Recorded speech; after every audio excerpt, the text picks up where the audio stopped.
What's going on, guys? We're back at it with another one, and today I am stuck indoors. I don't know if you could hear it behind me. It is pretty darn windy out. We're gonna do a slightly different video today from inside my house. You're thinking, you have a fishing channel. How are you gonna do a video from inside your house? Well, I've gotten a few questions on how I rig, what type of knots I use, what type of hooks I use. So today's gonna be kind of like a behind the scenes, what happens before I go out and what you don't see on a camera. This is how Jersey NFL rigs up before he goes fishing. Some of you are probably wondering, how does Jersey NFL pull out all those big snook from the mangroves and out from under docks while I use really long leaders? Maybe you've watched my video and tied on a really long leader like I usually use, but your knot's getting stuck in your eyes or you have a lot of clanking going on, and that's not really good for your eyelets on your rod. It can actually cause little nicks that if your braided line rubs up against those nicks, every time you set the hook or every time you even cast or drop down, you're gonna break off. So what type of knot is Jersey NFL using to make those super long leaders? Well, we'll show you in a little bit, but first we're gonna go over a few other knots. We're gonna go over some knots that I use to tie on hooks and some lures. The first one we're gonna show you is the most common one that I use for tying on a lure, which is the Uni Knot. So we got our little Savage Gear pulse tail mullet, a lure that I have been using recently. So we got our pulse tail mullet, and by the way, this is my macro lens on my GoPro 9. I never used a macro lens, and supposedly it only focuses in at like 10 inches or so. If you go further away, it's out of focus. If you go really close, it's out of focus. But at about 10 inches, it's in perfect focus. So let's see how this works out. So first thing I'm gonna do for the Uni Knot is to put my leader line through the eyelet of my hook. And it's gonna look something like that. Give yourself a healthy amount of tag line. Now this is considered the tag line. Now this is your main line. We're going to grab our tag line and we're gonna form what they call a bite or a loop. And I'll show you again. So it's gonna parallel, your tag line and your main line is gonna parallel, and you're gonna form a bite or a loop. When I tie knots, I like to use my teeth to hold the line. Now I never bite the line, please don't do that. You'll definitely chip your teeth or break your teeth doing that at some point. All of us fishermen have bitten a line. Sometimes we forget our pliers, we need to cut the line real quick, and we're all guilty of it, but try not to do that. We have our bite formed. Now we're gonna take our tag line and we're gonna go in and out of that loop that we just formed about 5 times. 1, 2, 3, 4, 5. Pull tight, but not all the way tight, and you're gonna have something that kind of looks like this up here. And what we're gonna do is slide this down the line. If you tighten up too quick, it's gonna kink up your line high up, and your line's gonna be all jagged looking and not right. So anyhow, I slid down the loose knot down the line to the eye of the hook. Now I use my teeth and I'm gonna pull the tag upwards. And it's a little bit tighter, and we're gonna continue to slide the knot down to the eye. And again, we're gonna pull the tag with our teeth until now, this time it's all the way tight. The last step to cinch it to the eye is to use your left hand and pull on your main line, and it comes down tight all the way like that. Now we're left with a little bit of a tag, so we're gonna use our pliers and we're gonna cut the tag, but we are gonna leave a little bit there just in case the bigger fish pulls the knot super tight, the line doesn't get sucked all the way through the knot and we lose the lure and we ultimately lose the fish. That is a simple Uni knot, and this is a knot that I use all the time to tie on lures. It's really quick, it's super strong, a knot that you guys should definitely learn because it is used in all aspects of fishing. You could tie on a lure, you could tie on a hook, you could splice braid to mono, you could splice mono to mono, mono to fluoro, fluoro to fluoro. So it's a very, very universal knot. And there's another close-up look of the Uni knot. Another thing you guys see me use all the time is the yellowtail candy jig. It's just like a number 2 hook with the little 1/8 ounce lead weight on top of it and the color white. For whatever reason, white works best in the creek that I fish in all the time. The next knot I'm going to show you is the loop knot. And this is a knot that I use, I would say 9 out of 10 times tying on these yellowtail candy jigs. The first thing we're gonna do is tie an overhand knot. We're gonna form a loop, then we're gonna take our tag line and go through that loop we just made. We're gonna pull tight, but not all the way tight. So you're gonna have something that looks just like that right there. We have our yellowtail candy jig. We're now going to put our tag line through the eye of the yellowtail candy jig all the way down to our overhand knot. Next step is to parallel your tag line and your main line together. We're gonna wrap our tag line around our main line 4 times. 1, 2, 3, and 4. We're gonna have 4 wraps up our main line. We're gonna take our tag line and go through that overhand knot that we tied during the first step. And there's our little loop knot. And again, we have a little bit of a tag. We're gonna cut the tag, but not all the way down to the knot. And just about there.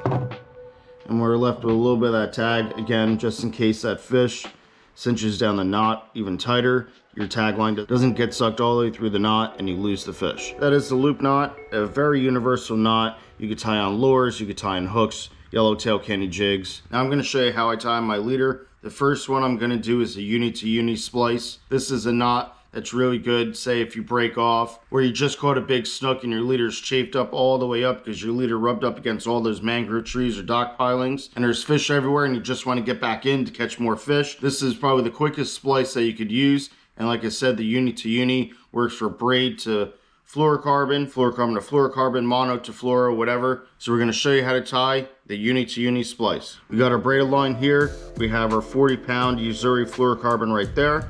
And we're going to parallel both our braid and fluorocarbon together. Just like you saw me tying that lure, we're gonna form a bite or a loop. It's gonna look something like that.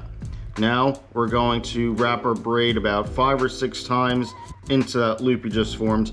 And now keep note that I'm wrapping the braid both around my leader and my braid. 1, 2, 3, 4, 5. And it's gonna look something like that. I'm gonna pull tight on the tag end of my braid. And we have a uni knot on one side. Now you have to close the splice by tying a uni knot down below. And again, we're gonna form that bite. But this time, we have the tag end of our leader that we're gonna put around that loop they just formed 5 times. And again, you wanna make sure you put the tag end around both the braid and the fluorocarbon. I'm gonna do it 5 times. 1, 2, 3, 4, and 5. Pull tight on your tag end. Cinch it down all the way. You're gonna have a uni knot up here, and you're gonna have a uni knot down here. And you're just gonna pull them tight. And pull real tight there. And there they are cinched together. And there you have a perfect Uni to Uni splice that is super strong, easy to tie, quick to tie. It'll get you back fishing in moments. Don't forget to cut down your tag ends. And again, you don't want to cut it all the way to the knot. You're going to leave a little bit of a tag, just like that. And we're going to do it to the braid as well.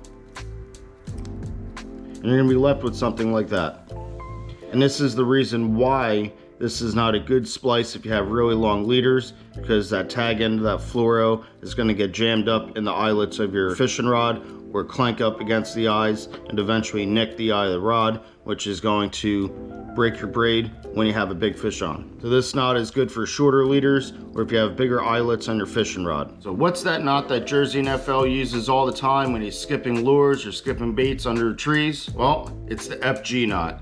And the FG knot allows me to tie super long leaders, 10, 12 plus feet long, so I can skip that bait or skip that lure underneath those mangrove trees or underneath those docks. And I'm gonna have extreme abrasion resistance with a 10 to 12 foot long leader, just like the one that I have here. Now the FG knot is not a simple knot. It is something that took me a few weeks to learn, but once you learn it, it is a knot that you're gonna use every single time you go fishing. This is a good knot to tie the night before, the morning of, or on your way out if you're not driving a boat. This is the best knot to use, especially if you're fishing heavy cover. You're gonna have extreme abrasion resistance because you're gonna have a long piece of fluorocarbon out there to help get those big snook out from underneath those docks or underneath those trees. The key to tying a really good FG knot is to have a lot of tension. I have my fishing rod laying up against the chair over there, and I'm pulling my line super tight. You can see it here in the macro lens. The first step that I do is to put the braid in my mouth to keep a lot of tension on a line for when I tie the knot. So I'm gonna tell you a couple of the steps that I do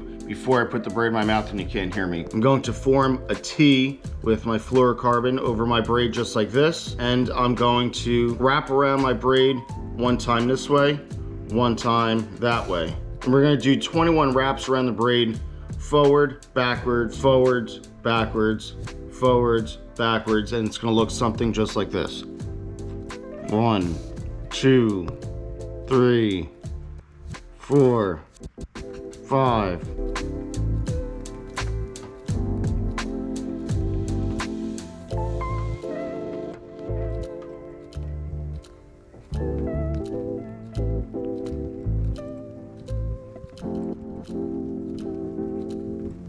And it's gonna look something just like that. And if you notice, I am pinching down on my knot. That's so I don't lose my wraps. If I was to let go of this, all my wraps would unwind and we'd have to redo it. Now we have to close the knot.